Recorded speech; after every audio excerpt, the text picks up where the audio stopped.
কেমন আছেন আপনি? আলহামদুলিল্লাহ ভাই, ভালো আছেন? আছি, বল আপনার নামটা? সাব্বির। কোন জায়গা থেকে আসছেন এখানে? আমরা দলনগর থেকে গহিরা থেকে। বহিরা থেকে। তো আপনি কি ডিসি পার্কে গিয়েছেন, ফজলুরহাট যেটা চট্টগ্রাম শহরে? হ্যাঁ হ্যাঁ, গেছিলাম। ওখানে গিয়েছেন না? তো ওটাতে মনে হয় অনেক বিশাল, বা এখানে রাজধানী হিসেবে এটা কেমন এই জায়গাটা না, এটা চিনতে? অবশ্য সুন্দর হয়েছে, অনেক ভালো লাগছে দেখে আমার। আচ্ছা, তুমি ভালো আছি। নামটা কি? মোহাম্মদ রাসেল উদ্দিন। তোমার নাম কি? মোহাম্মদ ইব্রাহিম। কোন জায়গা থেকে আসছো? রাজান দিদার বিল্ডিং থেকে। আচ্ছা, কেমন লাগছে এখানে এসে? ভালো লাগছে। এখানে কি আগে আসছিলে নাকি আজকে ফার্স্ট আসছো?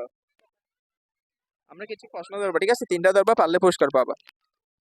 তিনটি ফুলের নাম যেগুলো পানিতে ফুটে। হুম। শাপলা। শাপলা। তারপর তিনটি ফুলের নাম বলতে হবে যেগুলো পানিতে ফুটে, পারবা?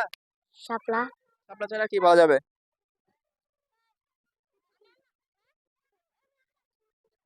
পদ্মা। পরের প্রশ্ন, ঠিক আছে? কোন ফুল থেকে তেল বানানো যায়, তেল উৎপাদন হয় কোন ফুল থেকে? সরিষা। সরিষা ফুল থেকে। সরিষা ফুল মানা যাবে, নেওয়া যাবে? ঠিক আছে, একটা পারছো, এটা লাস্ট প্রশ্ন, ঠিক আছে? লাস্ট প্রশ্ন হচ্ছে, থার্ড প্রশ্ন, লাস্ট প্রশ্ন, ঠিক আছে? ফুলের রানী কে? গোলাপ।